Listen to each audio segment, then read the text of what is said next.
I promised I would come on and just share my viewpoints on why women are just, many women, I'm not going to say all women, but many women are very, very unrealistic about their standards for men, dating, and marriage.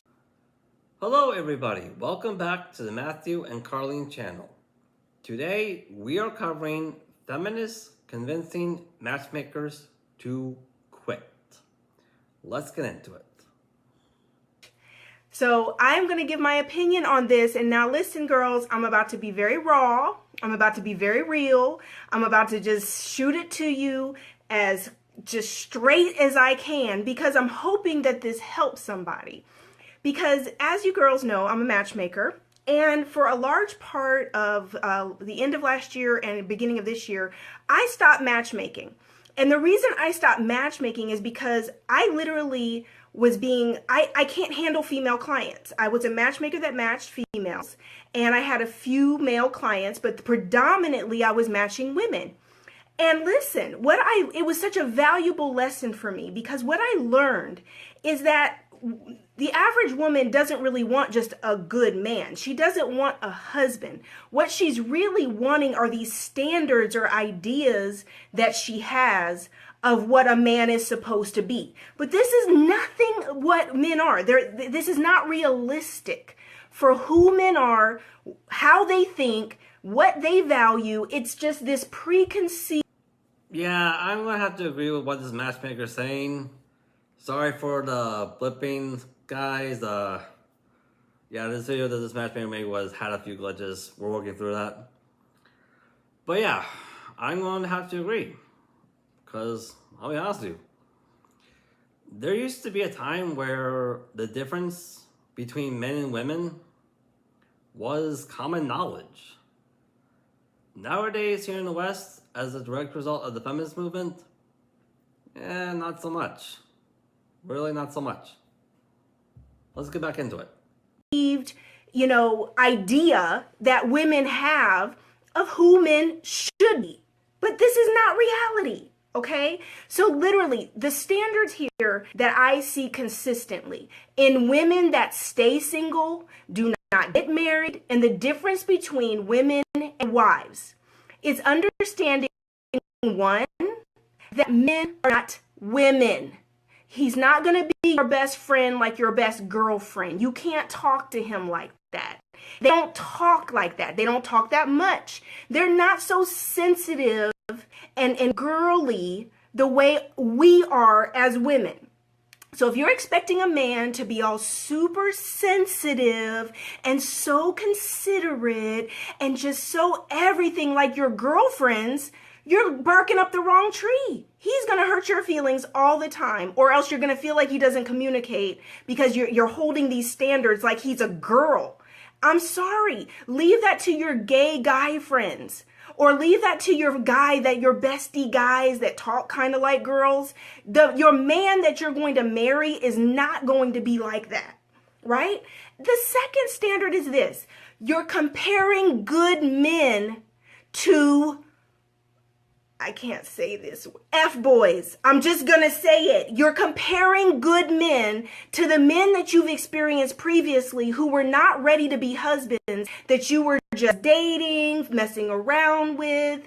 I mean, literally, there's a distinct difference between marriage material, men who are ready to be husbands, and these F-boys that you've been messing around with in and out of these situationships with for years. And so now you have this standard for a man and a husband based on these dudes that have just been playboys, fun, boy toys, whatever you want to call it, girls, okay? You can call it whatever you want. But now you set this standard to say he's supposed to look like this, he's supposed to act like that. Oh, you know what? He's too corny. He likes me too much. He texts me too much. Yeah, because the men that you were messing with, you weren't even the only one. They don't text you right back. They don't call you right back because they have 8 more just like you. Yes, and the reason why that is is because men like that are a very low minority. They are. Where the women that you're working with, madam, they don't understand it. Why? I don't know. They're a dime a dozen. You can really see a woman like that at every single street corner. You really can. Now, do those men have wives? Of course they do. Yeah, of course. However, the majority of the women that marry men like that, they have fully they made it perfectly clear to their man that they're okay with cheating as long as they don't bring home any diseases or babies. And the reason why that is because they understood that they're in no real position to be setting the standards if they want that man to marry them. They're just not. So a man comes along that is crazy about you and is interested in you, and I'm sorry to say, you have friend zoned the men that really you're compatible with, the men that would make a wonderful husband. A lot of you have friend zoned the good dude who's ready to be a husband and a father and give you some pretty babies. Because the other thing is men do not look like us. Let me be clear about this. We are the fairer sex. God created us to be beautiful, not men. If you get a pretty boy and they super fine and they in the mirror more than you, honey, rest assured, he probably got some habits that go along with that. He needs all the attention from all the women because he likes to feel like he's it. And if he's actually bigger than you, you got a problem. But the problem is you looking at visuals and thinking that men are supposed to look like us or be just as gorgeous as us. No, that's not how God created this whole scenario. You are the fairer sex. You're the beautiful one. You're the gorgeous one. You're the one that men go to war over. You're the one that men literally... Okay, yeah, historically men did do that for women. Historically speaking, they did. I mean, heck, I fly all the way to the Philippines so I can get engaged to Carlene. Yeah, we do that. However, that men will do that if women are willing to offer something to bring into a man's life that's going to make them want to do it. And right now, I'll be honest with you, as a direct result of the feminist movements, well, the majority of Western women, not all, but the majority of them, as this matchmaker has described, they're just not really worth the effort to do any of that stuff for. Like, they're just not. I mean, heck, you don't even like us for crying out loud. So why should we do that stuff for you? Will kill for. You're the one that they're out here trying to make all this money to impress you, to get you. Quit looking at men. Is he 6'2"? Is he look like Boris Kodjoe or Idris Elba or Michael Ealy? Do you know the percentages of men? This is what I just would die to say.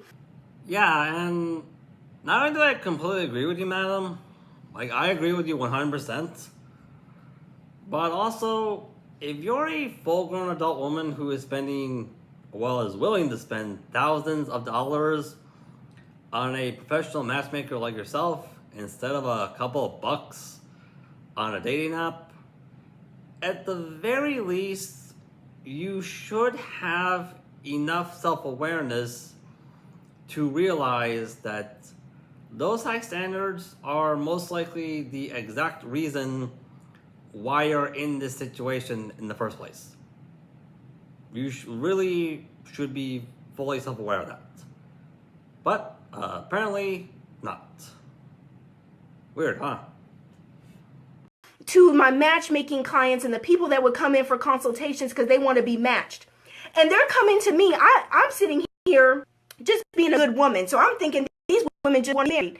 These women just want a good man. Nah, boo, that's not what they wanted. What they want is if I'm going to pay this money, I want me a Michael Ealy. I want me a Boris Kodjoe. Well, look, boo, Boris Kodjoe's married. Last time I checked, Idris Elba's taken. These men are such a small percentage of the population. Do you guys understand that for a man to be over 6'2" is less than 3% of the population? And we're talking all men around the world, less than 3% of the population. Now you take out the gay guys and you take out the guys that are not black or whatever race specific that you prefer your husband to be, and you take out the men that are broke, and you take out the players, the men who are just not ready and who are not ready to get married, aren't even looking for a wife, don't want that responsibility yet. All right, everybody, I thought we should take a moment to give credit where credit is due. Give this woman, this matchmaker, a really big shout out, really big round of applause, as well as other matchmakers like her. Because from my experience to speaking with matchmakers like this, they have a much better understanding of what men here in the West go through that have convinced us to seek out partners from overseas, because as a direct result of their, well, former profession, they have a good amount of experience of what men like us have been going through firsthand. Again, they haven't experienced all of it, but they have experienced enough to give them a really big wake-up call. And I mean a really big one. Think about these numbers. Less than 3%, less than 14% of the entire American male population is over 6 foot. Less than 14%. And that's all the married men and the men in prison, all of them, girls. So you're sitting around here like, oh, he's got to be 6 foot and he's got to look like this and he's got to make 6 figures or 7 figures. When you start at just height alone, do you hear the percentage that I just gave you on just height? Just height. And if you add in what he looks like looking like Idris and making money like this and that, honey, look, you looking for the come up for real, because I don't know where he's at. I was matchmaking, I would be like, man, I would go find these incredible men. And they would be like, oh, I would never date him. I'm like, I just went and found a freaking pilot, ex-Falcons player. Are you serious? But he don't look, it's like he's gotta be perfect. But you're not perfect. You got issues and unresolved issues, and you got a temper, and you're bossy and you're controlling, and men don't even like to be around you long term. You run everybody away. You think you're so much the ish that you're bougie and vain and stuck up. And men don't like it. And you wonder why you can't keep a man. You wonder why nobody wants to be around you. Sweetheart, listen. Get nice. Be sweet. Men are simple creatures. They're simple. But your standards are standardizing you right out of the game. Everybody else is getting married. Everybody else is having babies. Okay, everybody. Before we close this out, I just want to say, hey, not only do I completely agree with this woman, with this ex-matchmaker, hey, I'm not going to say all the stuff she said for YouTube channel purposes, but yeah, I do agree with her. And I also want to add in one more thing. Like we said in this YouTube channel, a woman's standards is a cut and dry indicator of her level of codependency. It honest to God is. So if the woman's standards are this high, like literally this high, she's openly confessed that she's not really looking for a husband. She's looking for a man who is willing to sign up and agree to be her legal guardian, which is kind of creepy and a very serious turnoff. It really is. Anyways, that's all we got time for today. If you like this content, by all means, like, subscribe, hit that notification bell, look us up on Patreon, leave a comment. It really helps us out. It really does. And hey, keep at it, all you guys. Keep at it.